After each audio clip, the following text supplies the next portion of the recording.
नमो भगवते वासुदेवाय। राधे राधे दोस्तों, जय माता दी। आप सभी का मेरे चैनल पर बहुत बहुत स्वागत है। आज मैं आपके साथ शेयर कर रही हूँ बहुत ही सरल पूजा विधि। देव उठनी एकादशी के दिन हम कैसे तुलसी माता का भगवान विष्णु के साथ, शालिग्राम भगवान के साथ विवाह कराएं। पूरी रस्में स्टेप बाय स्टेप मैं आपके साथ शेयर करूंगी, तो पूरा वीडियो अंत तक ज़रूर देखिएगा। देखिए, सबसे पहले तो आप देव उठनी एकादशी की जो पूजा होती है, यानी कि जो हमें देव उठाने होते हैं, वो पूजा आप मेरे चैनल पर ज़रूर देख लीजिएगा। इसके बाद ही हमें तुलसी विवाह कराना होता है, क्योंकि तो इस तरीके से बहुत ही छोटे रूप में आप आसानी से घर पर देवों को उठा सकते हैं। उसके बाद आपको शाम के समय ये पूजा होती है खुले में। आपको एक अच्छी जगह देखना है जहाँ पर आप भगवान का मंडप बना सकें। उनको लिए आपको चौक जरूर पूरना है, तो वहाँ पर अच्छी तरीके से सफाई कर लें, उस जगह को पवित्र कर लें। और आपको यहाँ पर चौक पूरने के लिए पहले यहाँ पर आपको गेरू से या हल्दी से या फिर गाय के गोबर से आपको एक यहाँ पर चौक पूरने के लिए जगह को पवित्र कर लेना होता है। तो यहाँ पर मैं जो लाल वाली मिट्टी होती है, गेरू होती है, उससे यहाँ पर मैंने पवित्र कर लिया है अच्छी तरीके से। और इसके ऊपर हम चौक पूरेंगे। देखिए, सबसे पहले पटा बिछाने से पहले चौक को पूरा जाना जरूरी होता है, इसलिए हम यहाँ पर अष्टदल कमल का चौक पूर रहे हैं। ये जो पूजा होती है वो देव उठनी एकादशी के दिन होती है, यानी कि जब तुलसी जी का है विवाह भगवान विष्णु के साथ कराना होता है, तो ये जो पूजा होती है वो देव उठनी एकादशी को ही होती है। अगर आप देव उठनी एकादशी के दिन नहीं करवा पा रहे हैं, या फिर कहीं बाहर हैं या सफ़र में हैं, तो आप पूर्णिमा तक कभी भी करवा सकते हैं। बस करवाइएगा ज़रूर, क्योंकि इसको कराने के बाद ही हमारे सारे जो मांगलिक कार्य होते हैं, शुभ कार्य होते हैं, इस दिन से शुरू हो जाते हैं। तो जब हमारे भगवान विष्णु योग निद्रा से 4 महीने के बाद जागते हैं, जब आपको पता ही है देवशयनी एकादशी के दिन जब हमने भगवान को सुलाया था, तो वो देव उठनी एकादशी के दिन जागते हैं। और जब जागते हैं तो उनको तुलसी जी के साथ विवाह कराना अति आवश्यक होता है। इससे वैवाहिक जीवन में भी मधुरता आती है और आपके घर में भी सुख शांति समृद्धि आती है। तो देखिए, मैंने 2 चौक छोटे छोटे से पूर लिए हैं।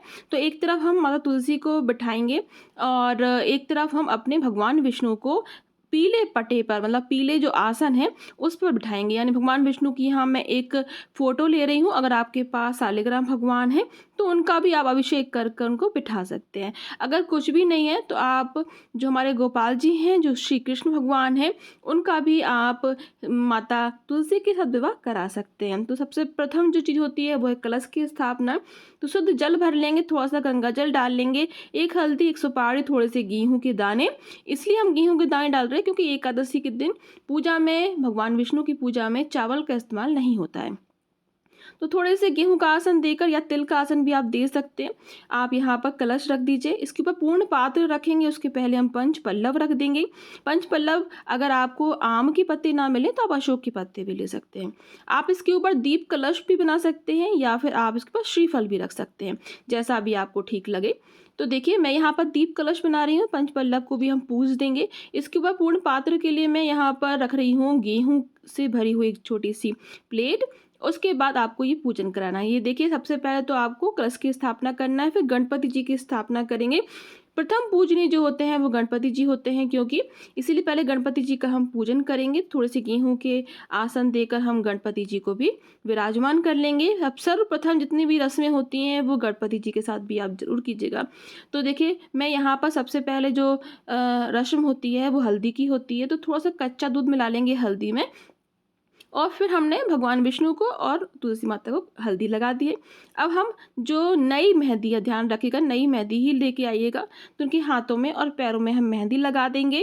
अब हम अपने गणपति जी को स्थापित करते हैं। गणपति जी को आप पहले ही स्थापित कर लीजिएगा जब पूजा शुरू करते हैं हम। इसके बाद आपको सारी पूजा और सारी रस्में करनी है। ये जो पूजा होती है वो खुले में होती है। अगर आपके यहाँ छत नहीं है, जैसे आप फ्लैट में रहते हैं, तो आप बालकनी में भी कर सकते हैं।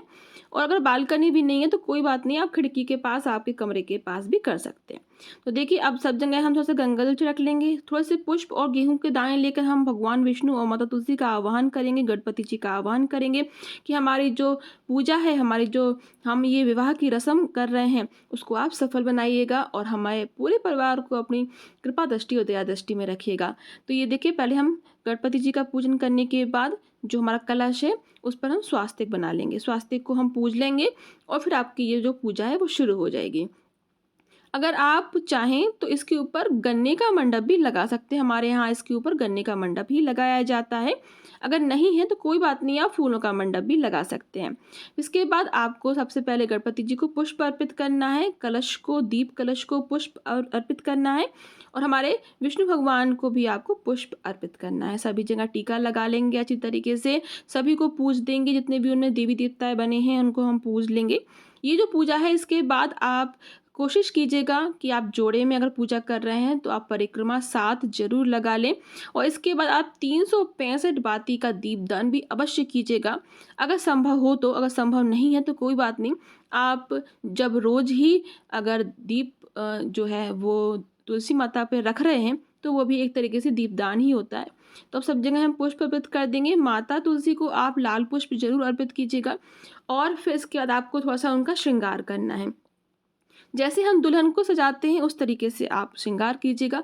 यहाँ पर मैंने थोड़े से नए बर्तन रखे हैं, उसमें थोड़ी सी खील बताशा भर दी है। जैसे कि जब हम लड़की की शादी करते हैं तो उनको नए बर्तन, नए वस्त्र देते हैं, उस तरीके से आपको यहाँ भी सभी सामग्री रखना है। आप माता तुलसी की विदाई के लिए भी सामान अभी ही निकाल सकते हैं, नहीं तो आप विदाई के समय भी निकाल सकते हैं, उसमें कोई भी प्रॉब्लम की बात नहीं होगी कि आप अभी नहीं निकाल पाए तो।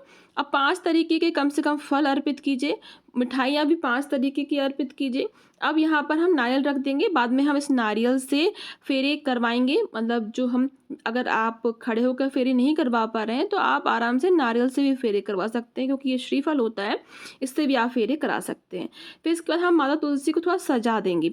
मैं यहाँ पर एक तुलसी जी के लिए एक चुनरिया प्रिंट का एक कपड़ा लेकर आई थी, तो उससे हम लहंगा बना देंगे, उनके गमले को पहना देंगे। तो उसके पहले मैं थोड़ी सी मिठाई रख देती हूँ, जब तक हमारे भगवान जी मिठाई खाते हैं जब तक हम अपनी दुल्हनिया को सजा लेते हैं। तो यहाँ पर मैंने एक सिंदूरदानी भी रखी है। लड़की के पास सिंदूरदानी हमेशा होती है, वैसे ही हम सिंदूरदानी माता तुलसी के पास रख देंगे। ये जो पूजा होती है, विवाह कराना बहुत शुभ होता है। आप अगर दंपति हैं, आप दोनों जोड़े में बैठकर ये पूजा कराएं, बहुत ही आपको सुख सौभाग्य की प्राप्ति होगी। तो देखिए, इस तरीके से चुनरिया प्रिंट का ये लहंगा है, मैंने माता तुलसी को पहना दिया है, और इसके बाद हम चुनरिया अर्पित कर देंगे, और जो उनके श्रृंगार की चीज़ें हैं वो भी हम अर्पित करेंगे। आप इस समय गोद भी जरूर भर दीजिएगा। वैसे तो गोद भरने की जो रस्म है वो विदा के समय ही करनी चाहिए, पर अगर आपको मैं बता देती हूँ एक छोटे रूप में कि आपको गोद कैसे भरनी है। आप एक प्लेट लीजिए, उस पर लाल कपड़ा रख दीजिए, या फिर आप लाल साड़ी भी रख सकते हैं। फिर आपको दोनों हाथों से कुछ आपको अनाज रखना है। आप चावल भी रख सकते हैं। वैसे तो चावल जो है वो इस पूजा में नहीं रखते, हमारे यहाँ तो चावल ही गोदी में भरते हैं, पर एकादशी की पूजा में चावल नहीं इस्तेमाल किया जाते, तो गेहूं मैं इस्तेमाल कर रही हूँ। एक फल रख लेंगे, एक नारियल का गोला रख लीजिएगा, कुछ दक्षिणा रख लीजिएगा, और वो माता तुलसी के हम गोदी में दे देंगे। आप नीचे भी रख सकते हैं। और अगर इसके साथ आप साड़ी, ब्लाउज, और जो हमारे विष्णु भगवान हैं उनके लिए कपड़े, टॉवेल और दक्षिणा, फल, मिठाई, मेवे, ये सब भी आप रख लीजिएगा साइड में, बाद में आप विदाई के समय दे सकते हैं। देखिए, बहुत सारे लोगों का प्रश्न आता है।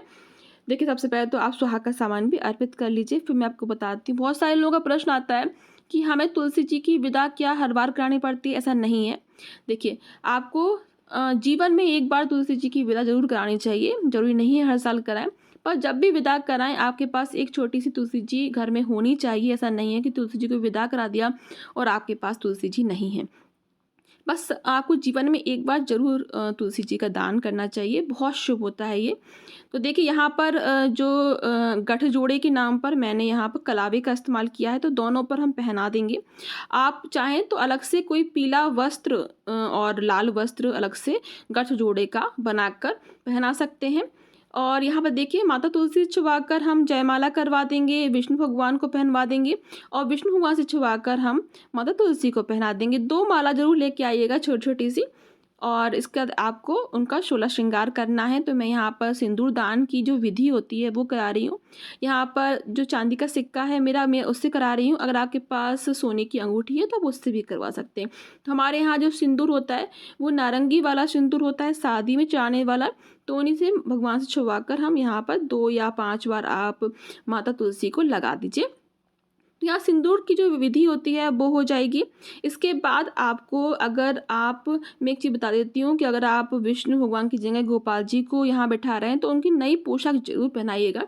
फिर आप बैठाइएगा। अब मंगलसूत्र पहना देंगे, भगवान विष्णु से छुपाकर हम मंगलसूत्र पहना देंगे और यहाँ पर इसके बाद आपको जो चांदी की पायल बिछिया होती हैं वो ज़रूर अर्पित कीजिएगा बाद में। अगर सामर्थ्य है आपका तो ज़रूर कीजिएगा। देखिए जितना हम अच्छे से अच्छा पूजा में करते हैं उतना ही अच्छे से अच्छा हमें भी मिलता है लौट कर। इसलिए देखिए हम यहाँ पर चांदी की बिछिया माता को अर्पित कर रहे हैं और पायल जो है वो अर्पित कर रहे हैं। थोड़ी दक्षिणा ज़रूर निकाल लीजिएगा, बाद में ये दक्षिणा आप किसी भी पंडित को या ब्राह्मण को दे दीजिएगा। तो ये देखिए आप बिना पंडित जी के, बिना ब्राह्मण के भी घर पर बहुत ही आसानी से ये पूजा करा सकते हैं। इस विधि से आप करा के देखिए एक बार, आपको बहुत अच्छा लगेगा। अब हम जो फल हैं वो अर्पित कर दिए हैं, पटे पे ही रख दिए हैं और आंवले अगर आपके पास हो, सिंघाड़े अगर आपके पास हो तो वो ज़रूर अर्पित कीजिएगा।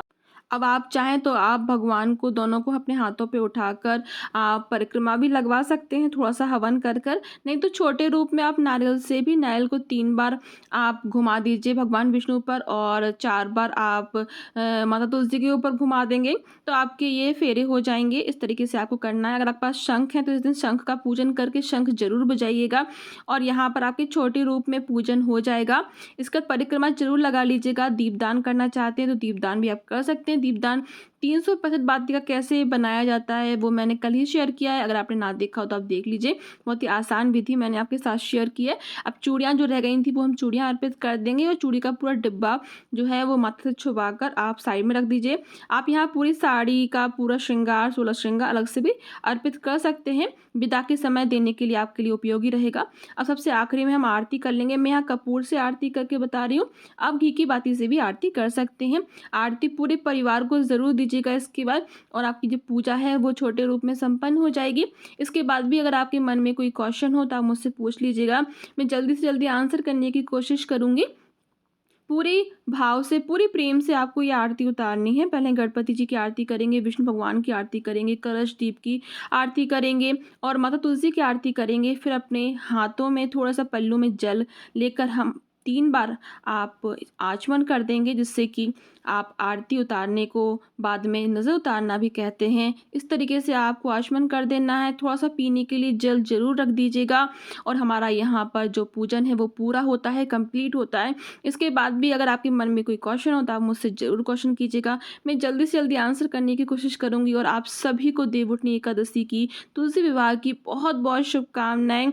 जय माता दी। आप सभी के परिवार में सुख, शांति, समृद्धि रहे, मैं यही प्रार्थना करती हूँ माता तुलसी से। और आप कहाँ से ये वीडियो देख रहे हैं वो ज़रूर बताइएगा। आप सभी का बहुत-बहुत धन्यवाद।